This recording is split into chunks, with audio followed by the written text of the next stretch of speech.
اب میں آپ کو توجہ دلانا چاہتا ہوں، ایک تو گوتم بدھ کا فلسفہ، اس کے فلسفے کا مین تھیم یہ ہے سروم دکھم، آل از پین، آل از سفرنگ.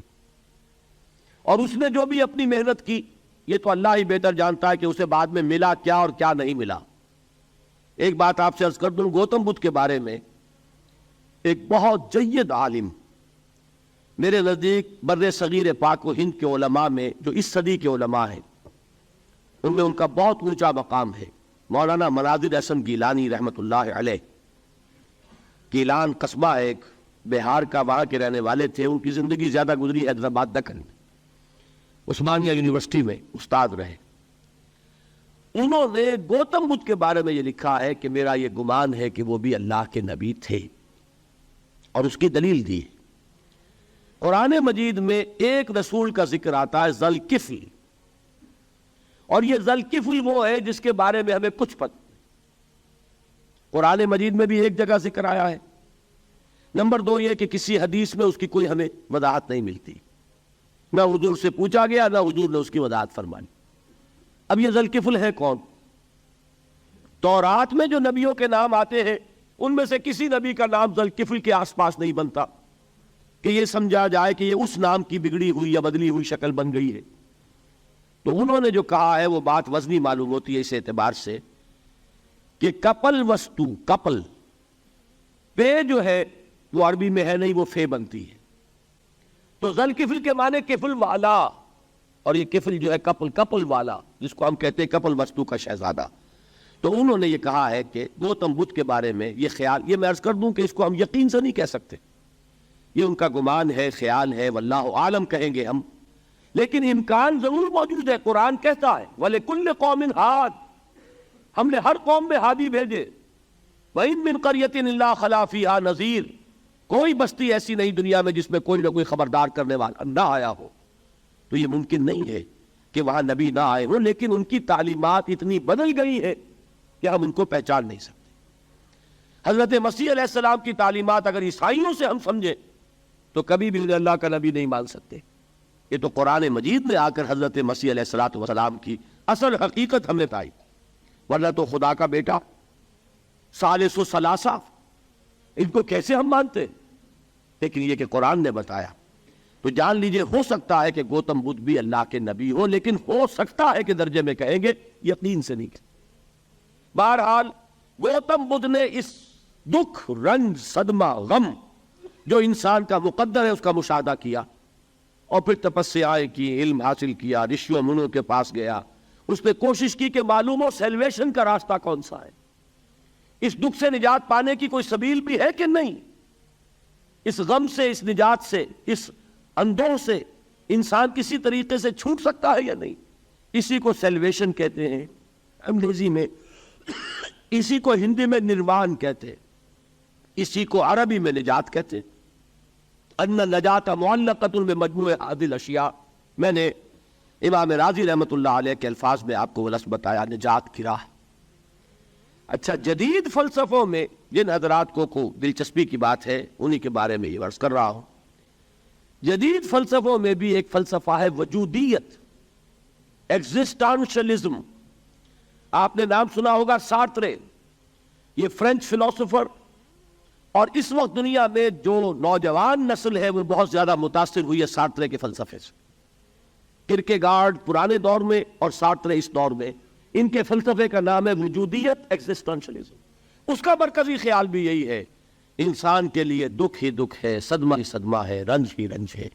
صرف یہ ہے کہ کچھ حساس لوگ ہوتے ہیں وہ صدمے کو زیادہ محسوس کرتے ہیں، کچھ ذرا ان کی حس جو ہے وہ کوئی ڈل ہو جاتی ہے، کند ہو جاتی ہے.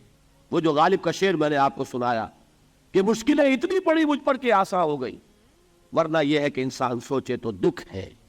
اب یہ دکھ جو ہے اس سے نجات کا کوئی راستہ بھی ہے کہ نہیں، یہ کوسچن مارک ہے، جس کا جواب ہے تیسری آیت میں اِلَّا الَّذِينَ آمَنُوا وَعَمِلُوا الصَّالِحَاتِ وَتَوَاصَوْا بِالْحَقِّ وَتَوَاصَوْا بِالصَّبْرِ.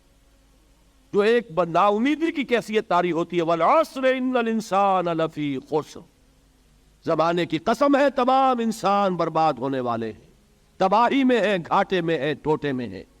اس سے جو ایک مایوس کن صورتحال سامنے آتی ہے، اس مایوسی سے نجات دلانے والی آیت ہے تیسری آیت۔ ایک راستہ ہے، یہ امید کی کرن ہے، تباہی سے بچ سکتے ہو، ابدی بربادی وہ بربادی۔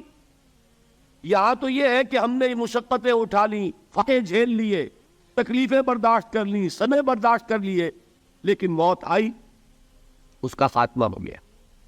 لیکن اس کے بعد اگر خدا نہ خواستہ جہنم میں جھونک دیے گئے، وہ ابد الآباد تک کی، وہ ہمیشہ کی جلن۔ قرآن کہتا ہے کہ اگر ایک کھال جل جائے گی، جلس جائے گی، اللہ اور کھال دے دے گا۔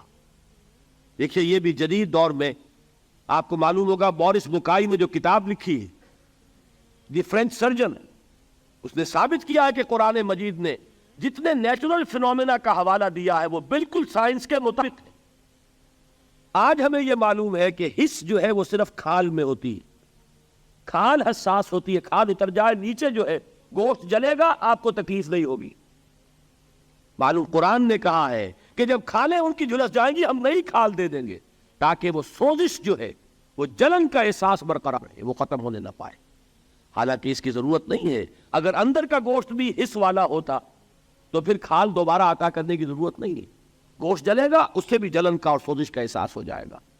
لیکن قرآن کہتا ہے کہ نہیں، کلما نضجت جلودہم بدلنا لہم جلودا غیرہا، جب ان کی کھالیں جھلس جائیں گی، جل جائیں گی، ہم ان کی کھالیں بدل دیں گے تاکہ وہ سوزش برقرار رہے۔